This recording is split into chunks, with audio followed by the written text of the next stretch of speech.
Do you believe every school story you hear? It's time once again to find out. School Stories, Legit or Legend, hosted by Kyle Pope. Classrooms are a place that produce tales of bizarre behaviors, life-changing lessons, and extraordinary activities. But are all of them true? Today, you'll be presented with several teacher accounts. Your task is to determine what is legit and what is legend. Have you ever played a round of bingo? A simple enough game, but pretty one-sided, isn't it? Only the bingo caller speaks, yelling out number after number to an enraptured crowd.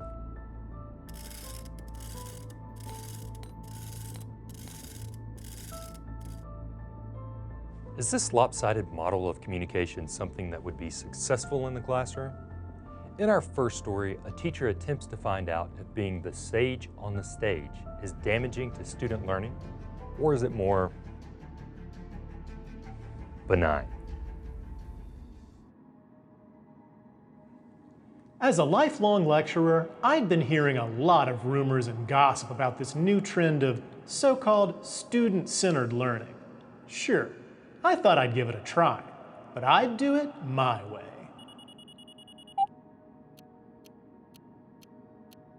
All right, class, instead of our traditional morning lecture, it is now time for our student-led discussion. I will pose a question, and then I will choose someone with a raised hand to answer. Are we ready to begin? Jasper. Is that really student-led, though? It just sounds like question and answer. Of course it's student-led. You'll all be very involved in the process. Now, first question, how many days are in a leap year? I think it's 366. What? You think it's 366, and you're correct. Huh? Go ahead and write it down so you get credit for your answer. Now, next question. What is the boiling point of water in degrees Fahrenheit? 212 degrees. Yes, excellent job. Go ahead and write that down. Condensation. Neutrons. Bantam chickens. Millard Fillmore. What a great discussion. Thank you all for participating. Not only did we cover everything on time, each student got every answer right. I'm calling that a success. My job here was done. Do you think this school story is legit or legend? Stay tuned until the end of the episode to find out.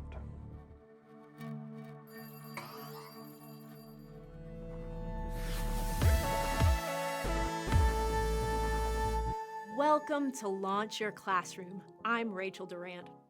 Do you ever think back on all of the preparation it took for you to become a teacher?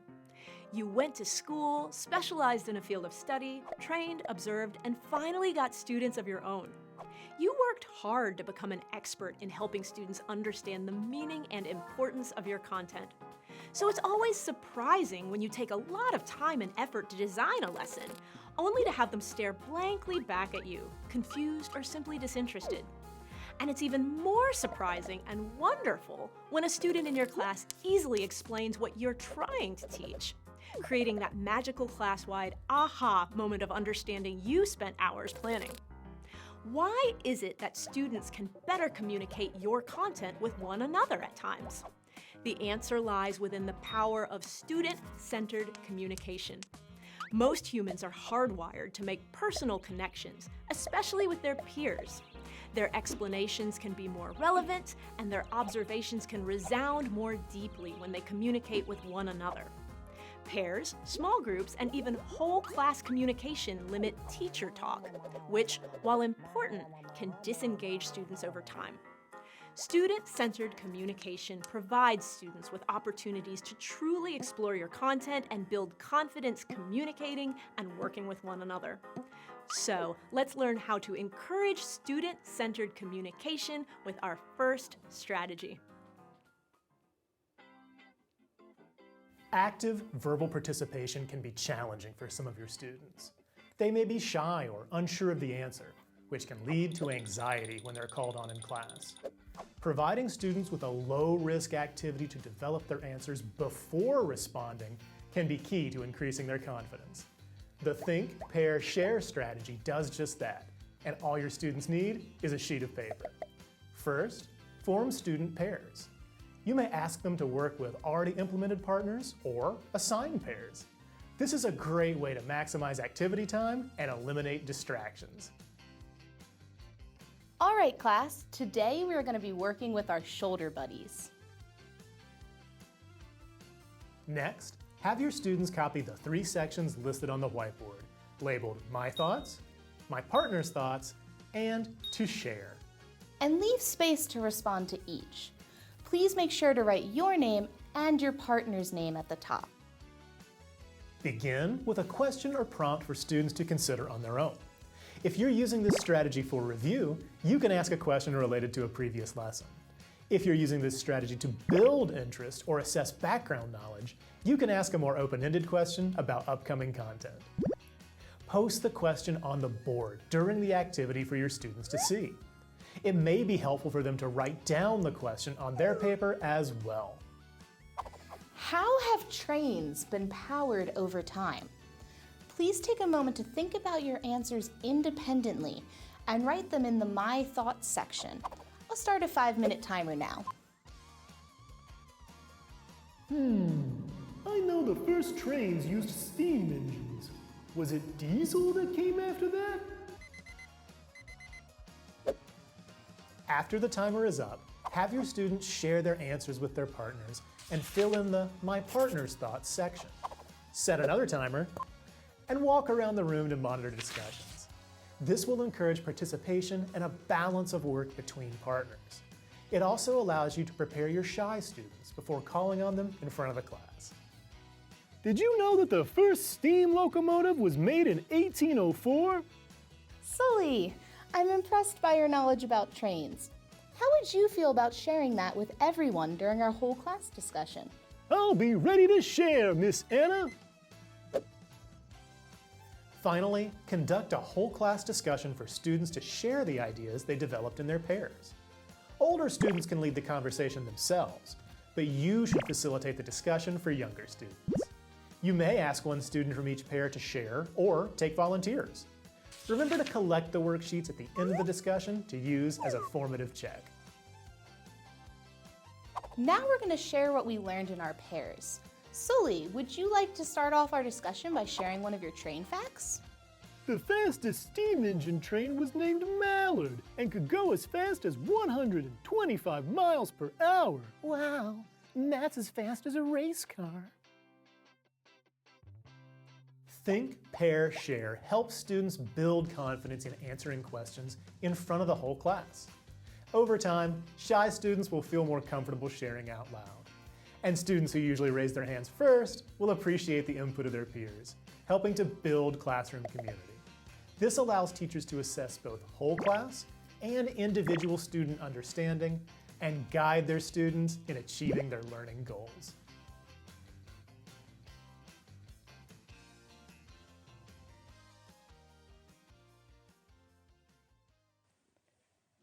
Today, many teachers are working towards building community within their classrooms and schools. This means providing students with opportunities to feel listened to and respected. Student-centered communication is when class discussion is shifted from the teacher to the students. Experts say that using student-centered communication in the classroom can help students develop the skills required for independent problem-solving and lifelong learning. Here are some steps you can take to normalize student-centered communication in your own classroom. First, it is important that teachers set expectations around what student-centered communication looks and sounds like in their classroom. Creating a list of communication norms for all classroom members and visitors to follow will help to build confidence and safety. Some expectations include having only one person speak at a time, making eye contact with the speaker, and remembering to evaluate the ideas and not the person. Be sure to prioritize respect. Setting these expectations early will ensure that all students have clear guidelines to how class discussions will be conducted. Once your students have an understanding of how you expect them to communicate, you can boost their engagement by asking them what they expect of you as their teacher. Including student feedback about the classroom environment will remind your students that they have a voice and opinion that is valued. Ask your students how they want you to respond to disagreement or how you will choose whose turn it is to speak. The classroom is your students as much as it is yours, and including them in these important conversations will help your students feel a sense of ownership for their learning and community. Finally, provide your students with opportunities to lead. Each day, identify activities that could be student-run or areas that need little teacher support. This could be a review of yesterday's homework, or even creating a graphic organizer on the board in response to a piece of media the class has just viewed. You may decide to create a system that rotates leaders for the day, or allow students to decide amongst themselves. Creating spaces where students can take over activities that are typically teacher-led builds community and confidence. When teachers give students the opportunity to lead classroom communication and activities, they provide them with the best learning experiences possible and future-ready skills. So, prioritize student-centered communication and prepare your students for a world where how we communicate is vital for growth and cooperation.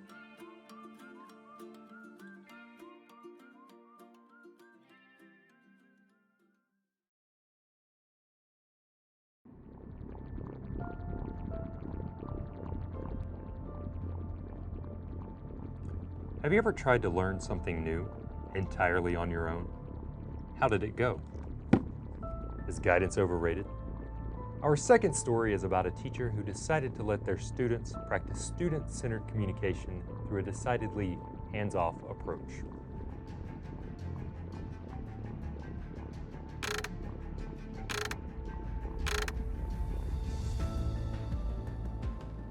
I was so excited about my student-centered discussion activity.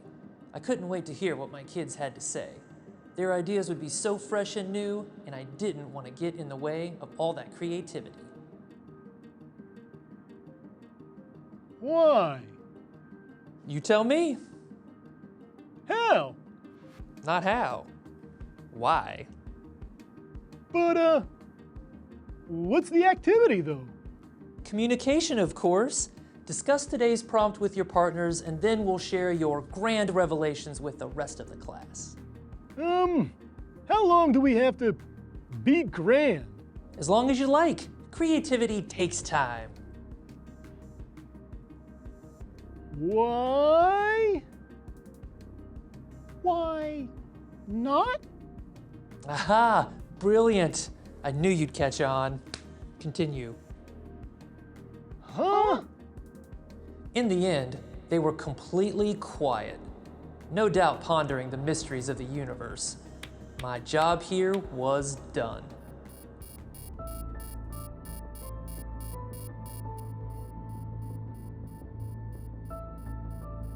What do you think? Was this story of successful student-led discussion legit? Or was it merely a legend? We're going to find out later in the show.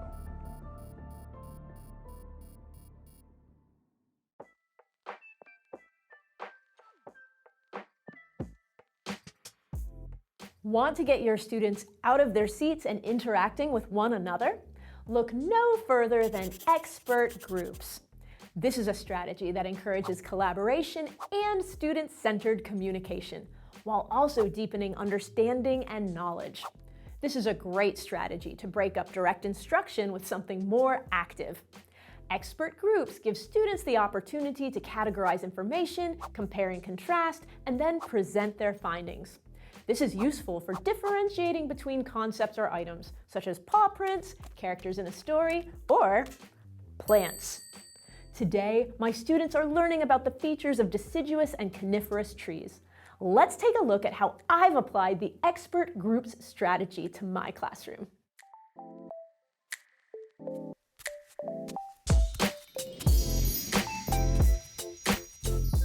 I organized my students into an even number of small groups that are balanced in abilities and learning styles. Give each group an item to examine. This can be an object related to your topic or even a short text. For this activity, I used different parts of trees and then encouraged each group to examine and discuss the important features of their object. Once every group has discussed their item for the designated time, they are ready to share their findings and present to other classmates. Guide your students in a rotation where half of each group moves to join another. These teams will then present to one another and switch after the allotted time is up. This gives students the chance to deepen their knowledge of a subject through listening to their peers' observations. Continue the rotation until every group has met and presented. When all of the groups have shared with one another, collect the objects and send your students back to their seats. Display each item at the front of the class and lead students in a discussion of what they learned. From this conversation, create an anchor chart about the items that students can reference later. This is a good time to clarify any misunderstandings and to ensure that the information on the anchor chart is correct and useful. The expert groups strategy is a fun way to enhance classroom learning and engagement. Students get to learn with their feet, move around the classroom, and teach others in a group setting. With this strategy, students will become experts in collaborative discussions as they develop their higher-level thinking skills.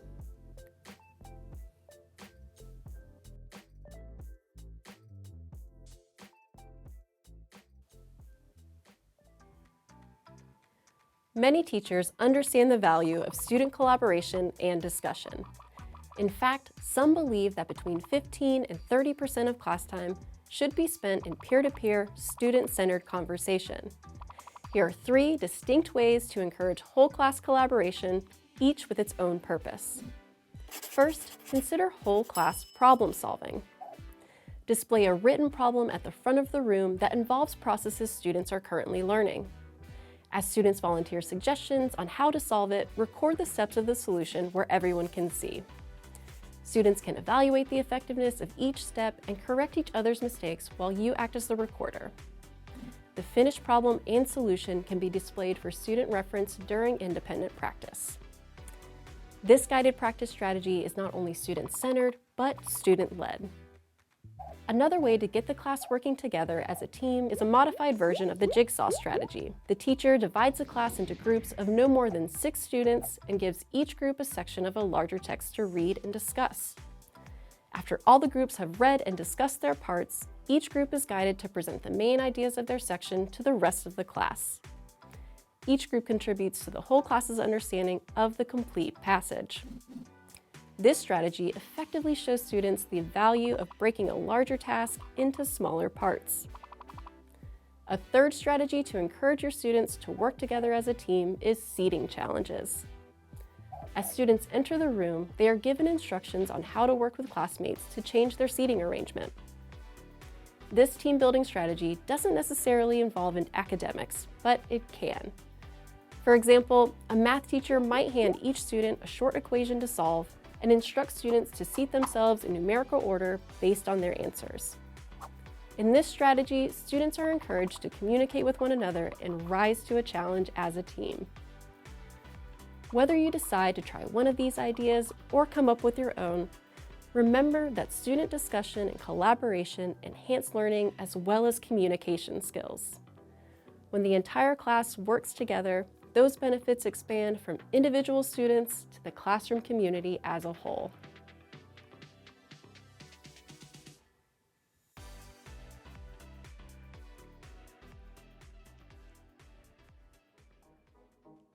Student-centered communication benefits both you and your students. Not only does it allow you to step away from being the center of attention during purposeful student activities, it also lets your students practice peer interactions that can prepare them for a future outside the classroom. So use strategies that encourage student communication and watch how much more engaged your students can be when their learning is more in their control. This month on Launch Your Classroom, we're going to share more ideas for facilitating student-centered communication. We will share a strategy that will help you create speaker and audience expectations for student presentations. Then, we'll listen to an expert educator share some advice for student-centered learning. Finally, we'll close out the month with some tips for speaking up for yourself in professional communication. So, be sure to like this video and subscribe to our YouTube channel to get our upcoming content. And check out launchyourclassroom.com for all your professional development needs. Thank you, and we'll see you next time on Launch Your Classroom.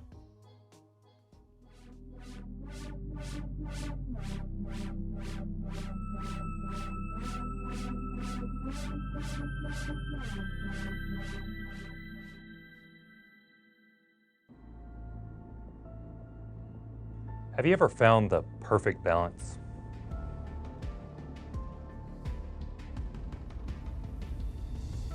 Our final story tonight is about a teacher who balanced student independence and teacher involvement through good rapport and a solid lesson structure. Let's see how things played out.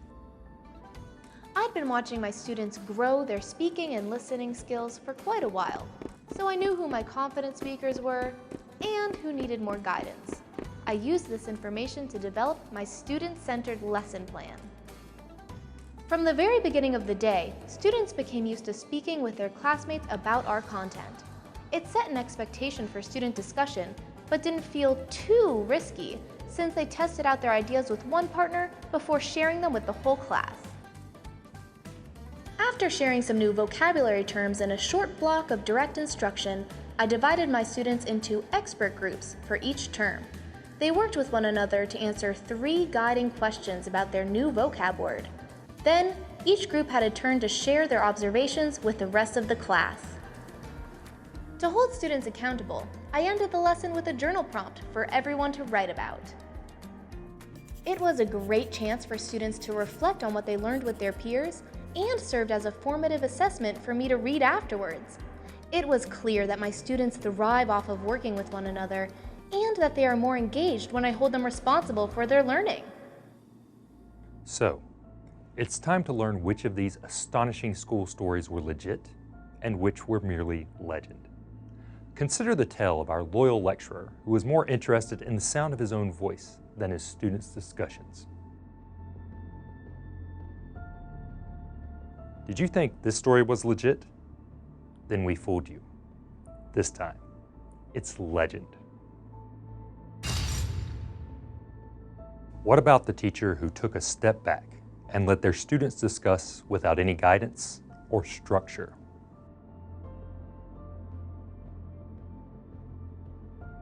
This one was invented by a writer. It never happened. A complete legend. And finally, remember the story of the teacher who used her knowledge of her students and a well-structured lesson to foster successful student-centered communication.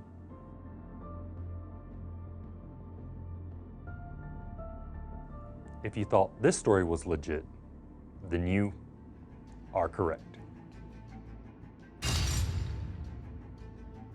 Did we stump you tonight, or were you able to separate the facts from the fiction and identify the truth in these school stories? I'm Kyle Pope.